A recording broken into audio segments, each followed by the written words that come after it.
welcome back to the podcast. Yeah, it's been a minute. I know I disappeared for a while. Life happens, work happens, stress happens.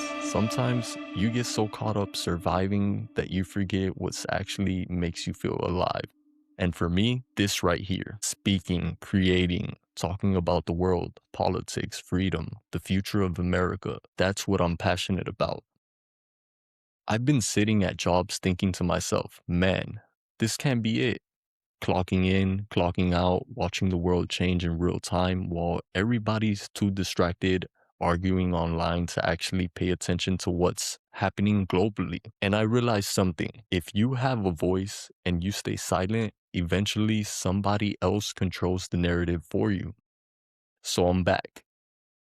And we're talking about everything today: politics, the economy, war, technology, America, the media, Trump, global power shifts, and where the country is headed next. Now listen, whether people love him or hate him, one thing nobody can deny is this: Donald Trump changed American politics forever. And what's interesting is a lot of the people criticizing him every single day are still reacting to the agenda he created years ago. That tells you something. Now, I'm coming at this from a conservative American perspective. I believe in capitalism. I believe in strong borders, as you all know. I believe in economic independence. I believe in America should manufacture more here at home instead of depending on everybody else for everything. And I also believe strength matters internationally because the world is not some Disney movie. These are real threats out there, real authoritarian governments, real instability, real geopolitical power struggles happening every single day. And if America projects weakness internationally, history shows somebody else always tries to fill that vacuum. Now, let's talk about the economy for a second. One thing Trump supporters constantly point to is the push toward bringing manufacturing and industry back into the US. Energy, factories, automotive production, technology investments, domestic production. A lot of Americans, especially working class Americans like myself, feel like this country spent decades outsourcing everything while communities have suffered. You drive through certain towns and you can literally feel it. Factories closed, main streets empty, people struggling, entire communities forgotten. So when politicians talk about rebuilding American industry, that message connects with a lot of people emotionally and economically. And honestly, that conversation matters because national strength is not just military power, it's economic power too. And let's be real for a second. America got so comfortable importing everything. At one point, it felt like we were 2 weeks away from importing hamburgers from Mars. Like, come on now, we should probably know how to build things again. Now, when it comes to foreign policy and global conflict, this is where conversations get complicated. People suffer in wars. Families suffer, right? Soldiers sacrifice everything. And before anything else, I want to acknowledge the men and women serving in the United States military, United States Armed Forces. Regardless of politics, those people are on the front line carrying responsibilities most people can never imagine. Missing birthdays, missing holidays, risking their lives, living under pressure the average civilian will never fully understand. So respect is due there first and foremost. Now, politically, many conservatives argue that peace is often maintained through strength and deterrence. The idea is if America appears weak internationally, hostile governments become more aggressive. And whether people agree or disagree with that philosophy, it's been a major part of the Republican foreign policy.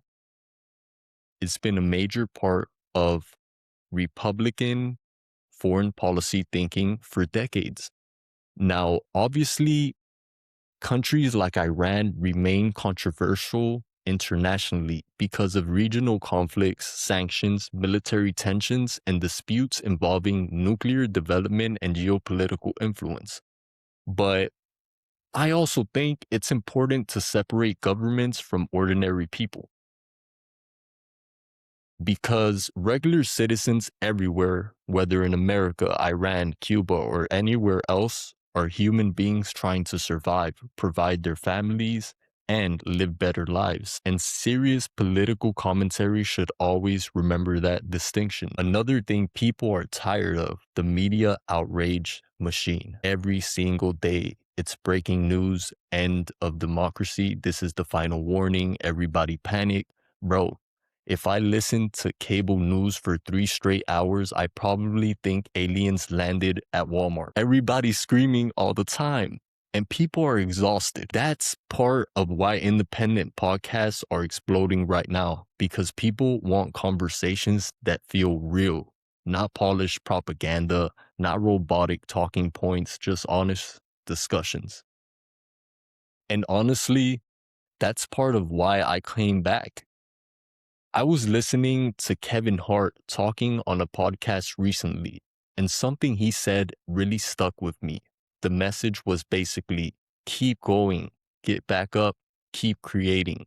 And that hit me personally because I almost gave up completely. But podcasting is one of the few things that actually makes me feel alive mentally. This is passion for me, not just content, not just clicks, not just algorithms. Passion. Now, look, you don't have to agree with every Republican policy. You don't have to agree with every Democrat policy. You don't even have to agree with me.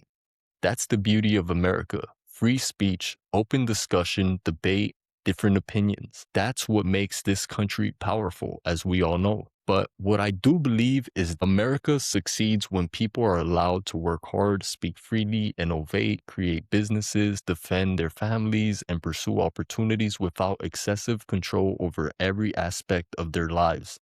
And despite all the division online, most Americans actually want the same basic things: safety, opportunity, freedom, stability, a future for their children. That's it. So this podcast, this is only the beginning. We're going to talk politics, world events, and technology. See you all on the next podcast. Thank you all for joining and tuning in. Peace.